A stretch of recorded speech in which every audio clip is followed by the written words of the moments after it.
Do do do. Daddly. Hello there, Egil. I didn't see you sitting there next to me. Oh, I know. Nice. I've been here 10 minutes, Egil. You not noticed? And hello, folks. How are you today?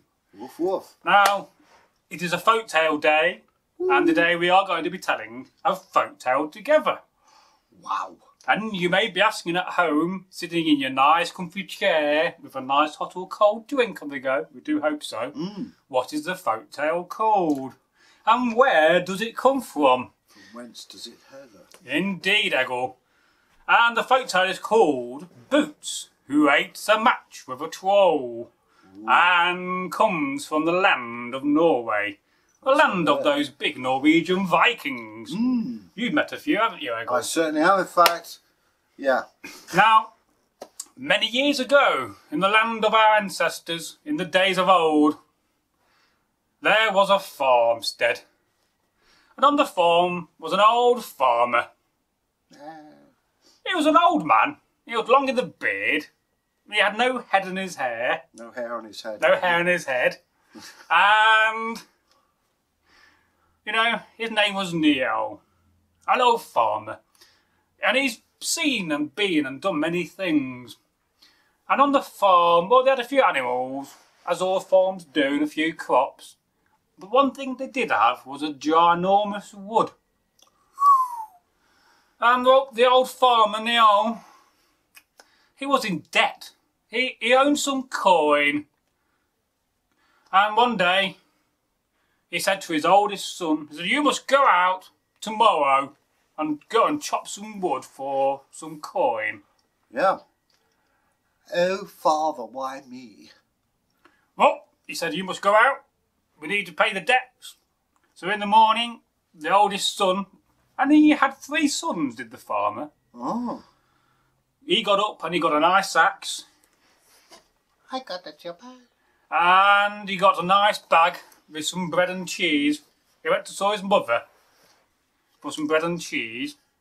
Can I have some bread and cheese, mother? Oh, all right then, if that's it. I'll spend my life making sandwiches for you people and cheese, cheese, cheese. I'm sick of cheese. I nearly called you cheese. I make that much. I'll give you the best years of my life. And what do I get? Cheese. Oh, he could have been called Cheese Nielsen. Yeah. What a name. And so he got some bread and cheese from his mother. She wasn't very happy. She never is. I'm miserable. And he went to say goodbye to his father. Goodbye, father. And his father said goodbye and get some logs chopped. Goodbye. Get some little logs chopped, youth. And he went off. And he started walking and whistling a song. Whistling a song. I don't know why. I always say that. Yeah. And he came to the wood. Ooh, I've come to a wood. And he looked up, he saw a big tree. I'm having that tree. But he decided that he was going to walk on a bit further. The tree wasn't quite big enough. I spat on my ass for nothing. And he came to the place, a little bit of a clearing, and there was a line of old fir trees. Ooh, that looks good. And he very quickly pointed at it and said, "That's the tree for me." That's the tree for me. And very quickly he spat on his hands. Thank you. And then, for the second time he spat on his hands, and then he started chopping. What do you think happened next? I don't know. Did he chop the tree down? No. In the distance, ahead of him, he heard a loud, thunderous noise. Here, what are you doing down there? And suddenly, from the top of the trees, he saw the head of the most ginormous troll. This troll was so big, it was as big as a tree. Ah, that's right. Breathing my heart round our way. Well, I'm just getting wood. And he was also very ugly. Oh, really? Thanks for that. Well, all trolls are. He had a big nose and big ears. And he had big bulbous eyes sticking out, big as a shield. Don't mean to say I'm a nasty person. And I am, though. He shouted out, "Who's that? Who's out there? Whoing in my wood?" Who in my wood? That's chopping trees down to you folks. Not very successful with that size, but there you go. And, well, the older brother saw the troll put his fist in the air and said, "I'm going to eat you for my dinner."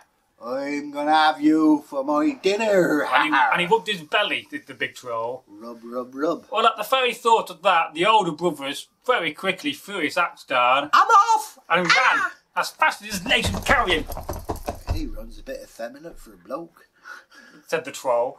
And, well, you know, he came back home to the longhouse, out of breath.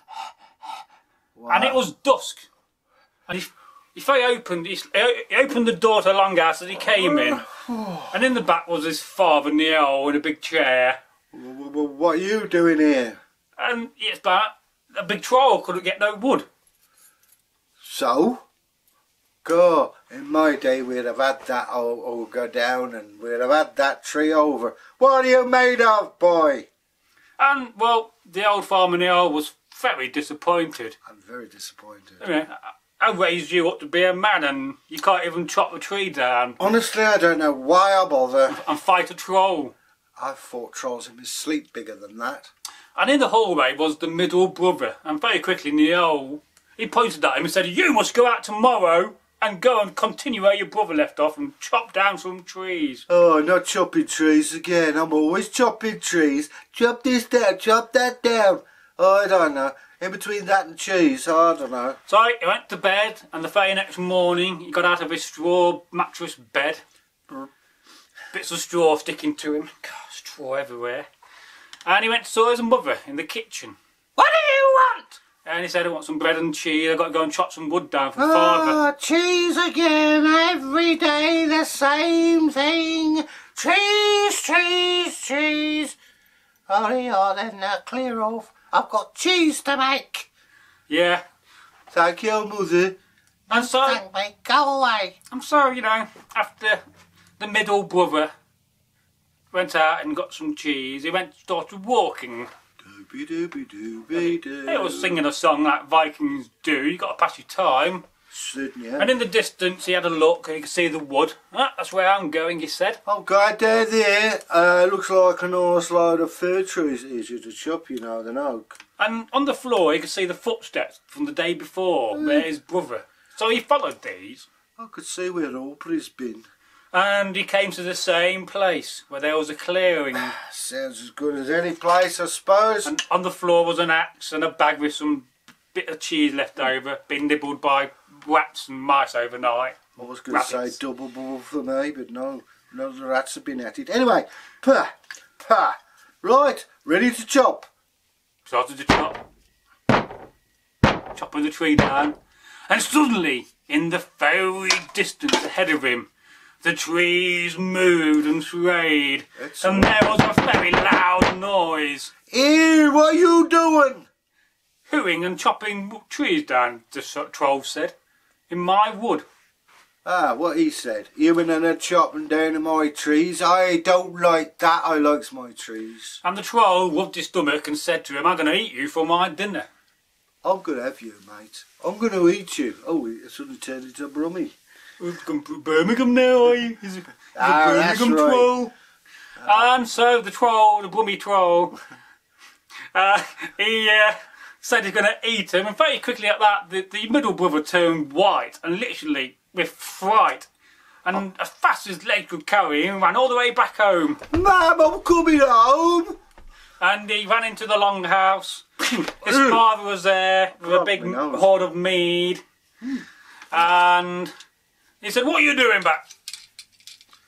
What you doing here, you youth? You should be out with trees. A great big ogre come at me. A big troll? Yeah, and he threatened to eat me. He said, "You're going to eat me for my dinner?" Yeah, he's sound a bit Indian then. Oh dear, dear. They're not told any folk tales from India, yeah? Now, so, carrying on from that quickly, so, you know, this father, Neil, the old farmer, long in the beard and no hair in his head, got that right that time, Yeah. he said, "Well, I'm very disappointed." Oh, very disappointed. I suppose we'll have to go to young Cuthbert. Now, the younger brother, Egil, like in the folk tale, and the title, is called Boots.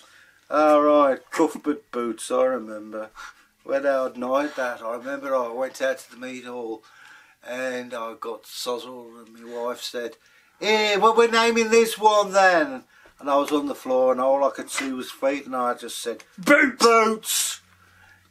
I meant to say Cuthbert, but there you go. Romantic a joke. And so, you know, he said to Boots, he said, you must go out tomorrow and go and finish what your brothers are doing and chop up some logs. We need to pay some debt. The family were in debt.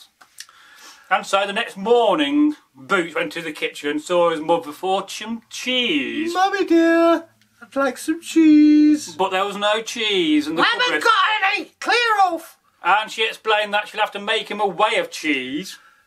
I suppose I'd better make some whey, otherwise this story's going to come to a rotten halt. And she... Yeah, in an hour made some whey of cheese. And old Boots went to the old wall and took an old script bag. And a script bag is a waterproof bag. And he got the board of whey of cheese, all wet and soggy it was. And he put it in his sack. And he got a nice axe, Egil. And he started to walk to the wood.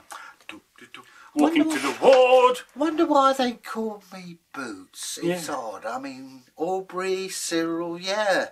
But me, I'm Boots. Hey, Mystery to me. if he was born on a long ship, he could have been called Sea Boots. And so, telling another joke there, he carried on to the wood and he saw where his two brothers walked the day before and the day before that. And he thought, I'm going to follow these steps. There's my brother's footsteps. And not long after a couple hours of walking, he came to the same clearing, Egil. Yeah, I wonder why my brother speaks with a Birmingham accent. Different father. Yeah. And Whoa! I am your father. And so he came Yeah. to the same place, the clearing, and on the floor was 2 axes and 2 bags. One had some cheese left, one did not. Oh, that cheese wasted. Now what have I got? But he was happy with a whey of cheese. It was still on his shoulder. Yeah, not And he really. started to chop with his axe. Chop, chop, chop. Then suddenly, Here, who's that there? hooing and chopping trees in my forest, my wood. It's me, Boots. Oh, your dad was drunk and all when he named you. All right, what you were doing in my forest? Hewing and chopping at my trees.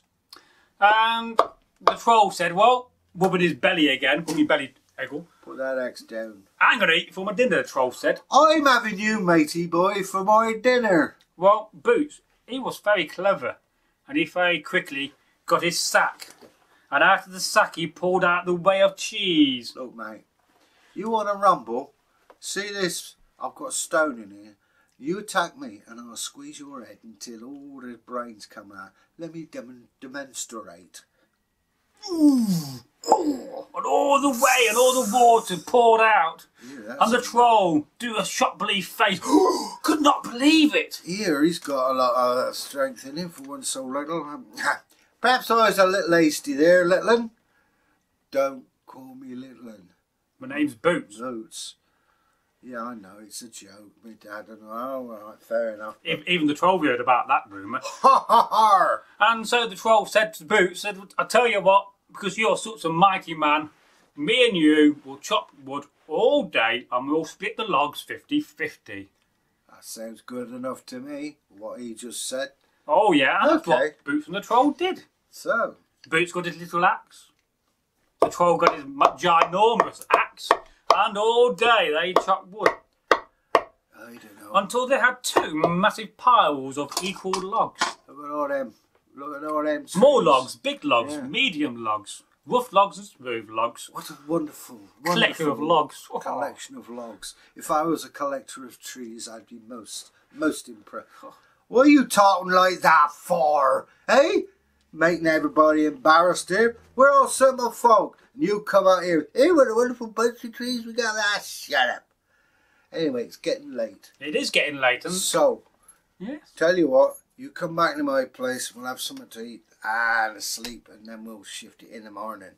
Sounds like a plan to me. Woof. And we all have a good plan. Yeah. And so, this is what happened. It was dusk, and their Boots had no time to get back home, and so he went with the troll. And where do you think the troll lived, Egil? I Folks? guess a cave. Yes, he lived in a cave. And so Boots and the Troll went in, and Boots said to the Troll, said, "Well, I'm hungry, let's make some porridge." Oh, my belly thinks my throat's been cut. I am so hungry, you won't believe. Right. Take this cauldron, go to the stream, fill it up with water, and... I know it's big, but it holds a lot of water, but it can do stuff. Look. It's too heavy for me to lift. You're the big strong guy. Look, I'll make the fire. You get the water in the pot. Sounds all right. Fair enough. And so the Troll, just after he had a quick beer, because he liked beer, did the Troll. Didn't he love beer, didn't he? Yeah. He went down the stream, got some water, and Boots got some sticks, and he made a lovely fire. The fire was roaring, and the Troll came back and filled up the cauldron, the kettle, with porridge. And the Troll said, I tell you what did the Troll say? Let's have an eating contest. Right, let's have an eating contest, because I know I'll knock you into the ground, because you're a skinny little fella, and I'm a big fella, and it stands to reason. And they called it a match, an eating match. Yeah. And so they both got equal bowls of porridge, and they both started eating, did the Troll and Boots, our hero of this story. I don't really like porridge that much. Well, but he was in a contest, he had to eat it. And at first, Boots kept up, but then Boots realised that he was getting behind. That Troll could eat so much porridge, how could he possibly keep up? But again, for the second time, Boots was very clever.